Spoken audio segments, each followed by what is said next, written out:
Praise the lord. దేవుని పరిశుద్ధ నామమునకు మహిమ కలుగును గాక. మత్తయి సువార్త 8వ అధ్యాయం మొదటి 2 వచనాలు. ఆయన కొండ మీద నుండి దిగి వచ్చినప్పుడు బహుజన సమూహములు ఆయనను వెంబడించారు. ఇదిగో కుష్ఠరోగి వచ్చి ఆయనకు మ్రొక్కి, ప్రభువా, నీకిష్టమైతే నన్ను శుద్ధినిగా చేయవలెననెను. ఆయన చెయ్యి చాపి వాణ్ణి ముట్టి, నాకిష్టమే, నీవు శుద్ధుడవు కమ్మని చెప్పగా తక్షణమే వాని కుష్ఠరోగము శుద్ధమాయెను.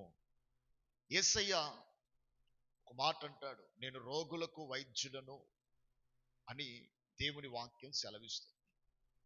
యేసు ప్రభు సేవ చేస్తున్న కాలంలో బహుజన సమూహం ఆయనను వెంబడిస్తున్నారు. ఒక్కరు కాదు, ఇద్దరు కాదు, ఒక 10 మంది, 50 మంది, 100 మంది కాదు, వేల మంది.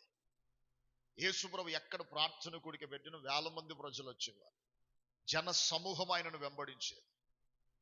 ఆయనను వెంట పరుగెట్టేవారు. సముద్ర తీరాన ప్రభు ఉన్నారంటే సముద్ర తీరగానికి జనులు పరుగులు తీసేవారు. కొండ మీద ప్రభు ఈరోజు మీటింగ్ పెట్టాడంటే కొండ మీదకి పరుగులు తీసేవారు.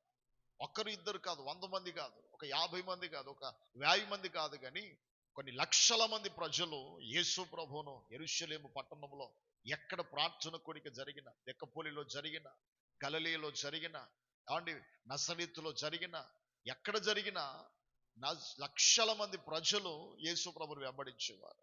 అటువంటి టైంలో ఒక్క కుష్ఠరోగి లక్షల మంది ప్రజల్లో వెంటబడుతున్నప్పుడు ఒక కుష్ఠరోగిని చూడడం అనేది అది అరుదైన విషయం.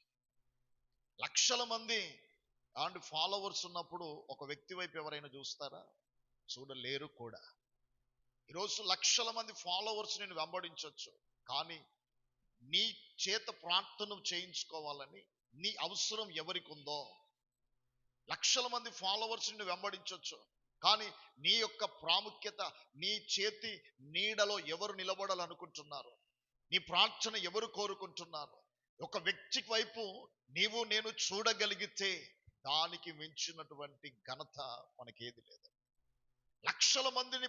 లక్షల మంది ప్రభువును వెంబడిస్తూ ఉంటే ఒక కుష్ఠరోగి, అసలు వాస్తవానికి కుష్ఠరోగి అంటేనే ఎవరు చూడరు, ఆయన వైపు ఎవరు తిరగరు, ఆయన దిక్కు ఎవరు చూడరు. ఆయన ఎక్కడో ఊరి బయట ఉంచుతారు. ఆయన ప్లేటు వేరు, ఆయన గ్లాసు వేరు, ఆయనకు వంట వేరు, కనీసం చేతితో ప్రైజ్ లాడు కూడా చెప్పరు కుష్ఠరోగి. అటువంటి సిచ్యువేషన్ ఆయనది. ఎక్కడో ఊరు బయట ఉంచుతారు, ప్రజల్లో ఉండడు. ఆయన యొక్క పడక వేరు, ఆయన మంచం వేరు, ఆయన కప్పుకునే దుప్పటి వేరు, ఆయన పరుచుకునే దుప్పటి వేరు, ఆయన బట్టలు వేరు. బట్టలు ఇంకొకరు కూడా ఉతకడానికి కూడా ఇష్టపడడు. అటువంటి జీవితము కుష్ఠరోగి.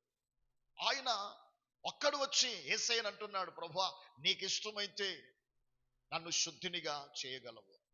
ఈరోజు నేను అంటాను, లక్షల మంది ఫాలోవర్స్ నిన్ను వెంబడిస్తూ ఉన్నా, వేల మంది ఫాలోవర్స్ నీకున్నా, నీ ప్రార్థన అవసరత ఎవరిందో ఆ ఒక్కరి వైపు నువ్వు చూడగలిగితే. 12 సంవత్సరాల రక్తస్రావ రోగం కలిగిన స్త్రీ పరిగెత్తుకుంటూ యేసు ప్రభు దగ్గరికి వచ్చింది. వెనకాల నుండి వచ్చి ఆ ఒక్కటే అనుకుంది, యేసయ్య వస్త్రపు చెంగు ముడితే నేను బాగుపడతాను అనుకుంది. ముట్టింది, బాగుపడింది. యేసయ్య వెంటనే నిలిచి, ప్రభావం నాలో నుండి వెడలిపోయింది, ఎవరు నన్ను ముట్టిందని అడిగితే పేతురు అన్నాడు, ప్రభువా, ఇన్ని వేల మంది ప్రజలు నిన్ను వెంబడిస్తున్నారు, ఇంతమంది ప్రజలు, ఇన్ని లక్షల మంది ప్రజలు, ఒకరికొకరు కిక్కిరిసిపోయే జనం, ఒకరి మీద ఒకరు పడుతున్నారు, ఇన్ని వేల మంది వెంబడిస్తుంది, నన్ను ముట్టింది ఎవరు అంటున్నావండి అంటే నేను చెప్పదలిచిన మాట ఏంటంటే, ఆ ఒక్కరి కొరకు యేసయ్య ఆడ నిలబడడం జరిగింది.